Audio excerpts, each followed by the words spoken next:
Mga bata, maaari ba kayong tumayo sa ating panalangin?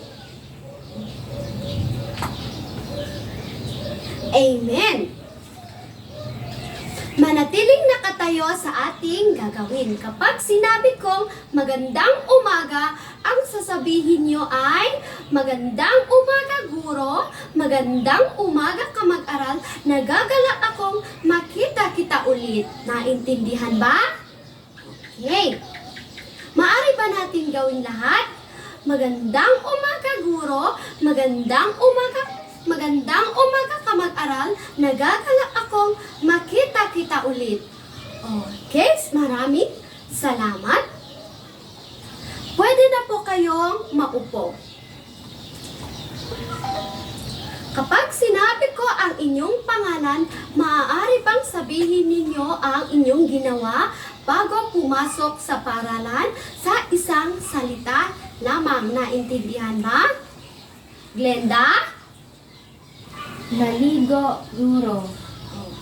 Nagagalak ako at kayo ay kumpleto sa araw na ito. Dapat kayo ay lagi pumapasok para marami kayong natututunan sa mga aralin na binibigay ng guro araw-araw.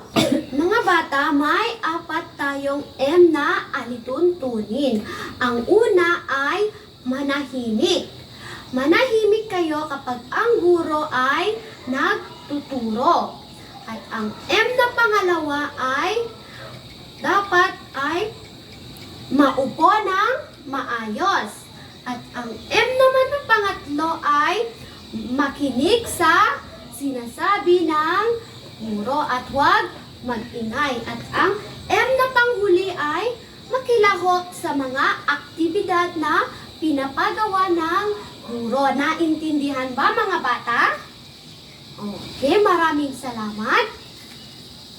Naalala ba ninyo ang ating tinalakay kahapon?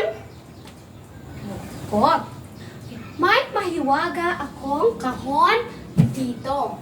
At ang kahon na ito ay hindi lang ito mahiwaga, kundi may mga laman sa loob nito. At ang gawin ninyo ay pagsunod-sunod nyo ang mga pangyayari na ginawa ninyo bago kayo pumasok dito sa paaralan. Naintindihan ba? Okay. Maaari ko bang tawagin si Glenda para pumunta dito sa harapan at pagsunod-sunod ang mga pangyayari dito sa mahiwagang kahon na ito.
Okay, salamat. Base sa mga larawang ito, napagsunod-sunod ba ang mga pangyayari o gawain bago kayo pumasok sa paaralan? Opo. Ang pagliligo ba ay ginagawa ninyo bago pumasok sa paaralan? Bakit tayo laging naliligo araw-araw? Tama! para ang ating katawan ay presko sa pagpasok sa paaralan. At dito naman sa kumakain. Kumakain ba kayo bago pumasok sa paaralan? Po, dapat tayo ay laging kumakain para malakas ang ating katawan. At ang kanyang mga kinakain dito sa larawan ay ang mga prutas at gulay. Anong bitamina ang binibigay ng prutas at gulay sa ating mga katawan? Tama! Ang mga bitaminang binibigay ng prutas at gulay sa atin ay ang mga vitamin C at ang may mga protina na binibigay ng prutas at gulay sa ating katawan para mapanatili nating malakas, malusog ang ating katawan sa pang-araw-araw.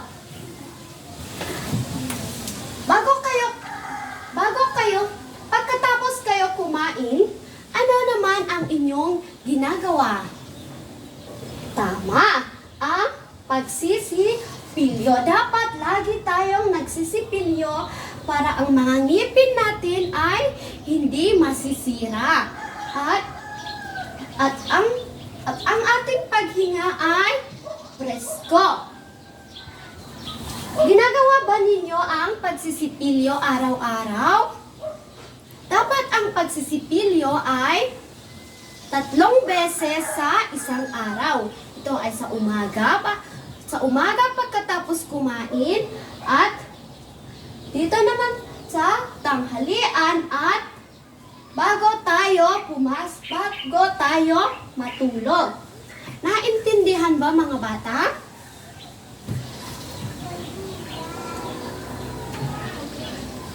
Sa inyong pagpasok sa paaralan, pinapalitan ba ninyo ang inyong mga pantulog na damit bago kayo pumasok sa paaralan?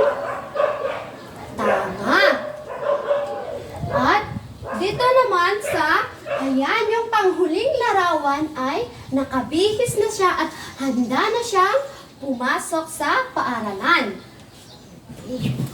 Pag-aaralan natin sa araw na ito ay tungkol sa maikling kwento. Pero bago ang lahat, may mga layunin tayo pagkatapos ng ating aralin. So kayong mga mag-aaral ay inaasahan na, una, nakapagbabahagi ng sariling ideya mula sa nabasang kwento. Pangalawa, nabibigyang halaga ang pagpapahayag ng sariling karanasan. At panghuli, na ikwekwento at napagsunod-sunod ang mga pangyayari sa tulong ng mga larawan. So, meron ako itong, ito mga bata? Mahusay. Ito ay isang payong. At ang payong na ito ay may mga nakalakip na mga larawan at mga salita. Na kung saan ang gagawin nyo ay pipili kayo sa mga larawan na nandito at babasahin kung ano ang salita na nakadikit dito. At pagkatapos ay maiuugnay natin lahat ng mga inyong sinabi. So, maaari ko bang tawagin si Glenda para pumili sa mga larawan dito sa ating payong?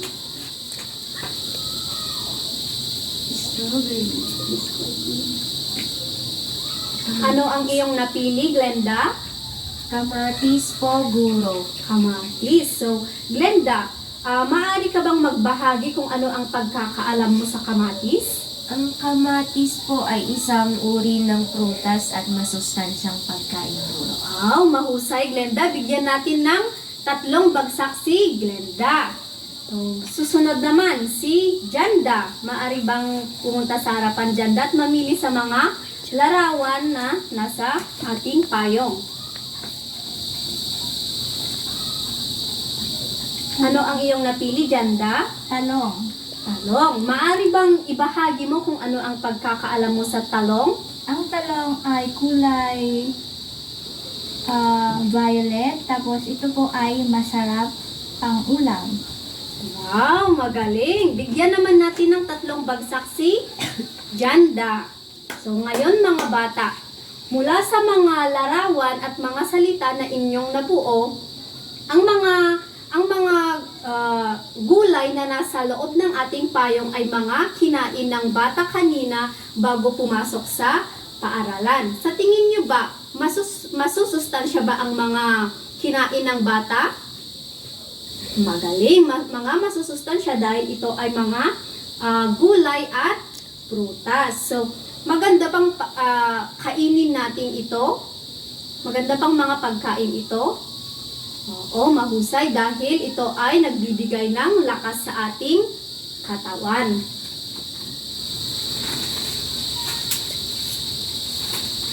Ngayon naman, gusto niyo bang manood ng video? Okay, so ngayon manonood kayo ng video. At ano ang mga alituntunin natin sa pagnood ng mga video? Yes, Glenda? Makinig, guro. Mahusay, makinig ng mabuti at intindihin kung ano ang pinapanood. Dahil mamaya magtatanong si teacher ng mga katanungan.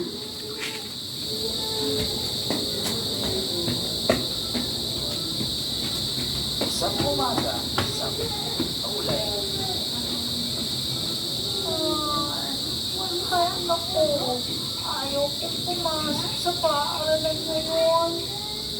Sabay ka. Okay, so mga bata, naintindihan ba ang ating kwento? Opo. Mahusay. Ngayon naman, magtatanong siguro kung talaga bang naintindihan nyo ang ating kwento. Unang katanungan. Ano ang pangalan ng bata na ayaw pumasok sa paaralan? Guro, si Ulay po. Mahusay, Glenda. Ang batang ayaw pumasok sa paaralan ay si Ulay. So, katulad din ba kayo ni Ulay na ayaw pumasok sa paaralan? Hindi po. Magaling, dapat hindi dahil madami kayong matututunan dito kapag palagi kayong pumapasok sa paaralan. Pangalawang katanungan, ano naman ang ayaw kainin ni Ulay? Gulay, guro. Magaling, ang ayaw kainin ni Ulay ay gulay. So, bakit nga ba ayaw kumain ni Ulay ng gulay? Dahil ito daw ay wala daw itong lasa. Totoo bang walang lasa ang gulay? Hindi po. Oo, hindi. Dahil ito ay masarap. Di ba, Glenda? Opo. Oo, mahusay. Ano naman ang makukuha natin sa pagkain ng mga gulay? Vitamina, guro. Mahusay. Ang makukuha natin sa pagkain ng mga gulay ay mga bitamina. Kaya naman, inaasahan ko na kapag kayo ay umuwi sa inyong mga bahay, magpapaluto kayo sa inyong mga magulang ng gulay para din matikman nyo kung gaano ito kasarap. Naiintindihan po ba? Opo. Mahusay. Gusto nyo ba ang isang kwento? Okay.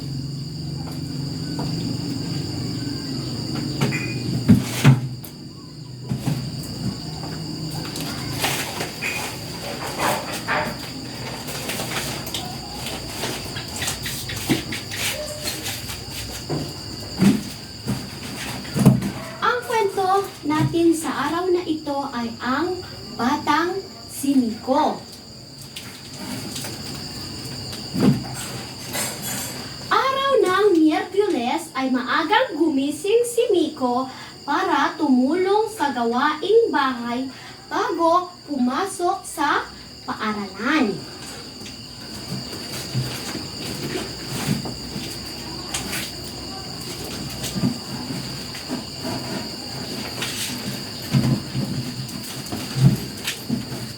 Nagligpit muna siya ng higaan at naghilamos siya ng mukha.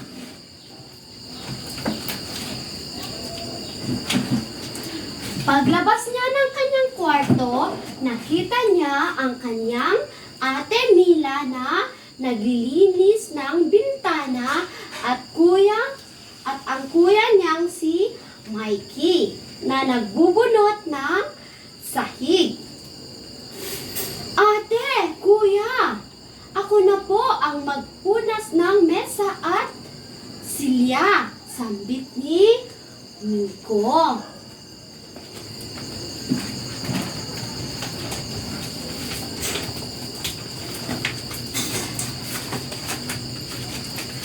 Pagkatapos maglinis, pinuntahan niya sa kusina ang kanyang nanay Meding. Nanay, ako na po ang magpapatuyo ng mga pinggan. Sabi naman ni Miko sa kanyang ina.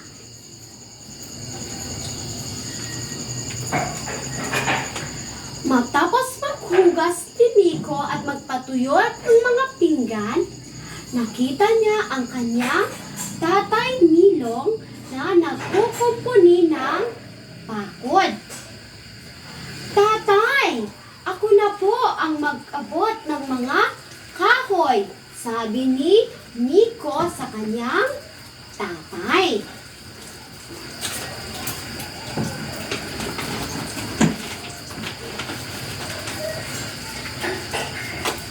Pagkatapos tumulong si Miko sa mga gawaing bahay, kumain, naligo at nagbihis na siya.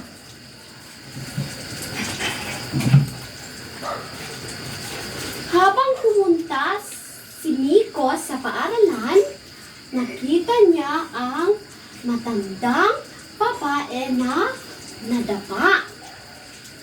Dahil sa bigat ng mga dala nito, mangga.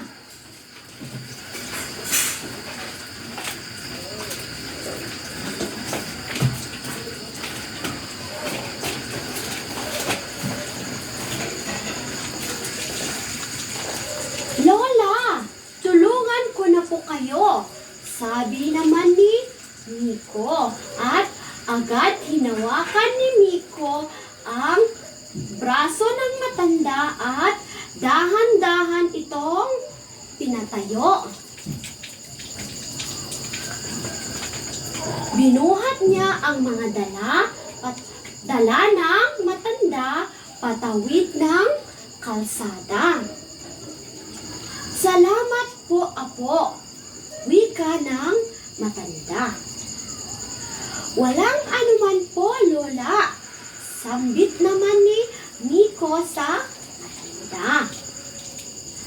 Nakita ng kanyang guro na si Ginang Makaraig ang ginawang ni Miko.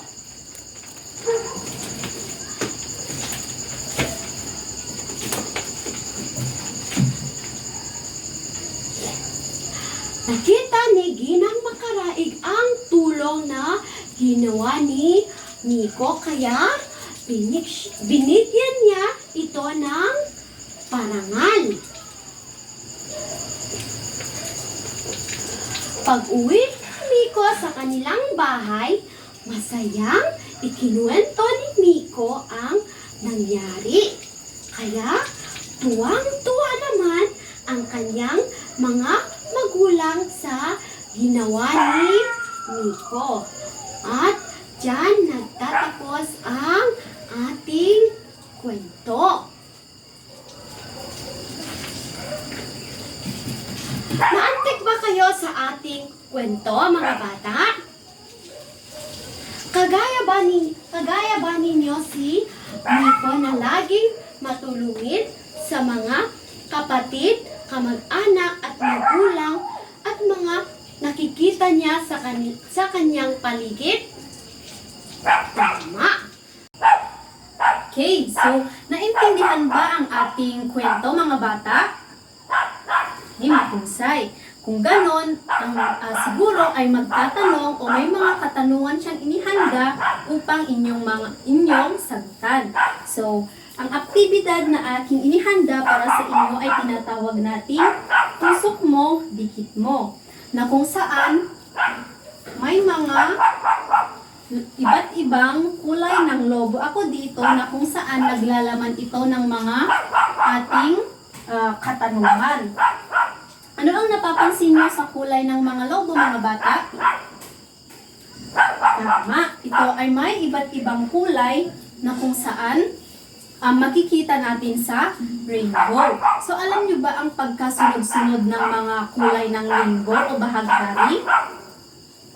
Mahusay kung ganyan. Ang acronym o ng rainbow sa pagkasunod-sunod ng mga kulay ng rainbow ay ang tinatawag nating Roy G. Biv. So, una nandito ang color pula, which is in English red. Kaya naman sa pagsagot ng mga katanungan o sa katanungan at pagtusok sa mga logo, dapat unahin ang red bago ang orange hanggang sa matapos. Ngunit pagpaumanhin dahil wala tayong kulay pink, ay wala tayong kulay indigo. Kaya naman, pink ang pinalit ni guro.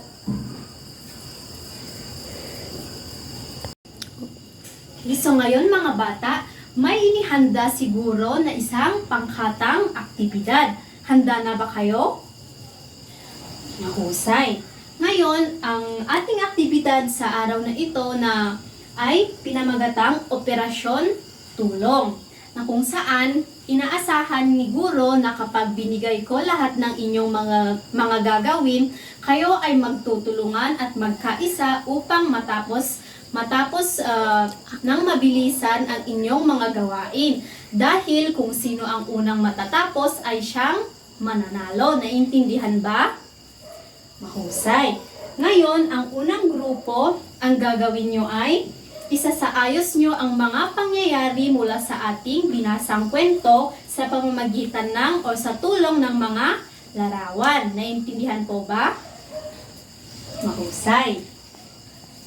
Sa pangalawang grupo naman, isasaayos nyo naman ang mga pangyayari sa napakinggang kwento sa tulong naman ng mga pangungusap. Naintindihan po ba? Magaling. At ang panghuling grupo, isasalaysay nyo naman ang mga pangyayari sa ating kwento na may tamang pagkasunod-sunod. Naintindihan po ba?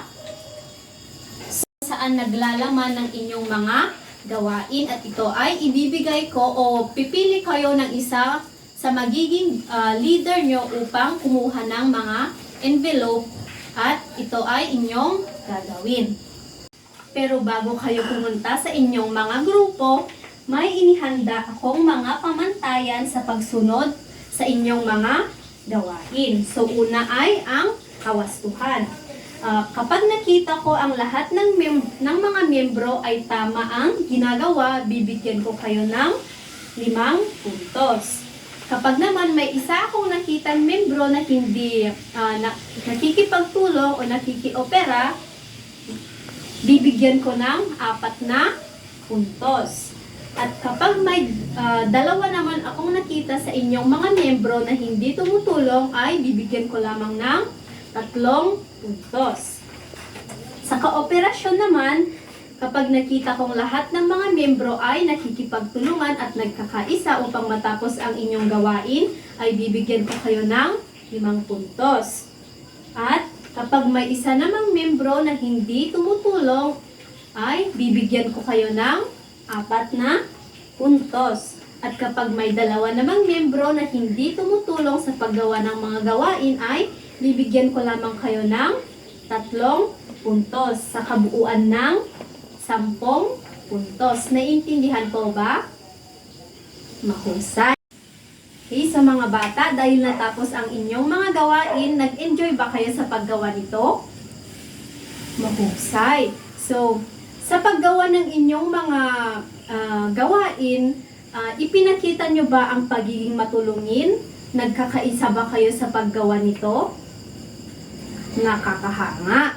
So, kaya naman inaasahan ko na sa lahat ng mga pangkatang gawain ay kayo ay magtutulungan upang matapos kaagad ang inyong mga gawain. Bakit nga ba mahalaga ang pagtulong? Magaling. mahalaga ang pagtulong upang sa gayon ay matapos ng madalian ang mga gawain at lalo na ang ating kwento kanina na tulad ni Miko na pag may nakita siyang kailangan niyang tulungan ay tinutulungan niya. Sa anong paraan nyo naman maipapakita ang iba pang pagtulong? Mahusay. Pwede din tayong maipakita ang ating pagtulong kapag tayo ay pumupunta sa ibang mga bahay. Hindi lamang sa ating bahay o sa ating mga kakilala. Basta kapag may nakita kayong mga tao na pwede nyong tulungan ay pwede pa rin natin silang o ipakita ang ating pagiging matulungin. Naiintindihan ba mga bata? Mahusay. Ngayon mga bata, may inihanda ulit siguro na isa pang aktibidad. At ito ay tinatawag nating roletang aksyon. Na kung saan ang ating roleta ay may mga nakalakip na iba't ibang mga larawan. At kung kayo ay ang napili na magpapaikot sa ating roleta at kung saan na ituro ang ating arrow, ay bubunutin kung ano ang nasa loob at titignan tapos isasagawa o ia-action ang ipinapakita sa larawan. At ang mga kamag-aral nyo naman ay tutukuyin kung ano ito. Naiintindihan po ba? Magaling.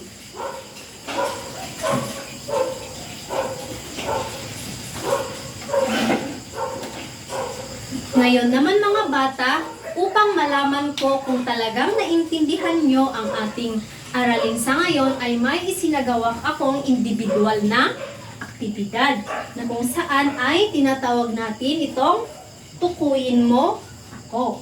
Nandito ang mga aktibidad nyo na kung saan tutukuyin nyo kung ang mga katanungan ay nararapat na pagpapakita ng pagtulong. Kapag nagpapakita ito ng pagtulong ay guguhit lamang kayo ng mukha ng nakangiti. At kapag naman ang katanungan ay hindi nagpapakita ng pagtulong ay iguguhit lamang ang mukha ng hindi ng malungkot. Naintindihan po ba? Mahusay.